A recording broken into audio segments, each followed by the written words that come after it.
Alright, and we are back at the fry rack, the wall-mounted fry rack. It is all painted, all set up, ready to go, except I was not able to finish the plumbing today. Unfortunately, one or two pieces are on back order, so I have everything I need to hook this up except for one or two little pieces that will make it all work. So what I want to do instead for the end of this video is just walk through exactly what's here and how I'm planning on plumbing this and setting it up. And then next week we'll finish this thing off and get it filled with water and fish. So, as you guys know, I have the gutter system in the back. It's tied down with the bulkhead connecting it, so it's not going to slide around back there. And essentially water is going to spill from each one of these containers. You'll see it has the spillway right there on the left hand side. It's going to spill over into the gutter, and each gutter goes down, over, down, over, down, over.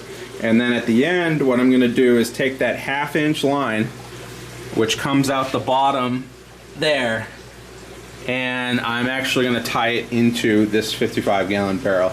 And the one piece that I don't have is a 1/2 inch uniseal, and that's what I need. I've got all the other connections and fittings, but that 1/2 inch drain line needs a 1/2 inch uniseal to get into this barrel. So that's going to be here on Friday, so that's when I'll be finishing this project. But I'm going to punch a hole in the side here, put the uniseal in, and then that 1/2 inch drain line will drain back into this barrel.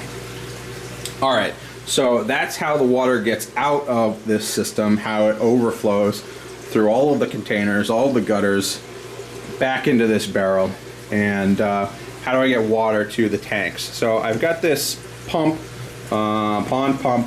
I think it's like a 200 or 300 gallon per hour pump, which is way more powerful than I need for what I'm doing.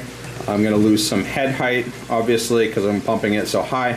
But I'm going to put this in the bottom of this barrel, and what I'm going to do is attach a couple pieces of PVC. So I'm going to 1/2 inch PVC here, and I'm immediately going to tee this off underwater.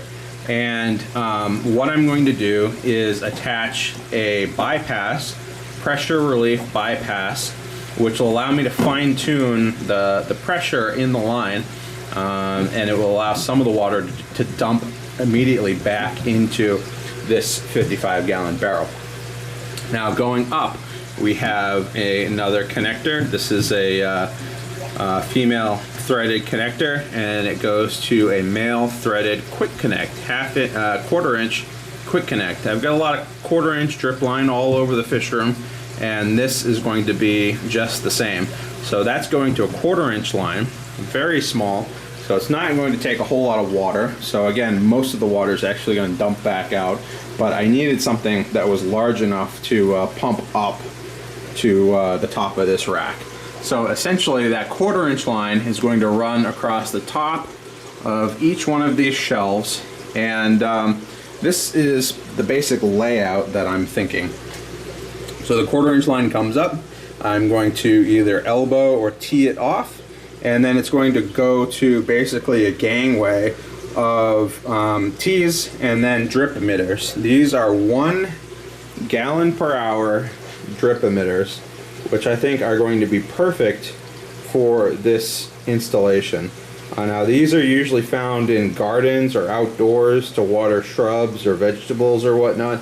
So you can get these really cheap, and essentially it's just going to continue to drip all day long into each one of these containers, and I can tee off as many times as I want and put as many drip emitters as I want in a row to drip into as many tanks as I have on each shelf. Now at the very end, I'm probably just going to use, they call it a goof plug. It's really just a plug at the end. Alternatively, I could take another elbow and replace that so that it's less pieces on the end. And in that way, I will be able to get a drip line, a 1 gallon per hour drip line, dripping into each and every container. Now what I'll probably do is attach it to the tops of these shelves, and I'll just run the line down a little bit longer than it needs to be so that I can make sure that it's comfortably inside of the container, so that there's no way, if this is moved around a little bit left or right or front to back, there's no way that this drip emitter is somehow going to escape and then start dripping onto the shelf and then onto the floor.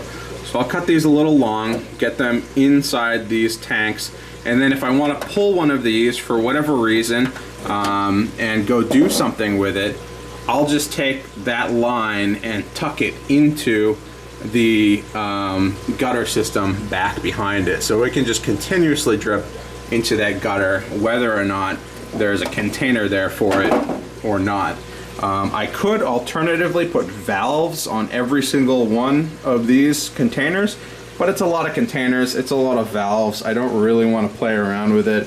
Valves themselves can leak, so it's not necessarily going to fix the problem. It just adds more pieces, more complexity, more points of failure. So anyways guys, that's the rack. Those are all the pieces, all of the components, how I'm planning to plumb this up. Hope you guys enjoyed the update, and stay tuned for next Wednesday when all of this plumbing is finished and there's water and fish inside. So hope you guys enjoyed, and I'll see you guys later.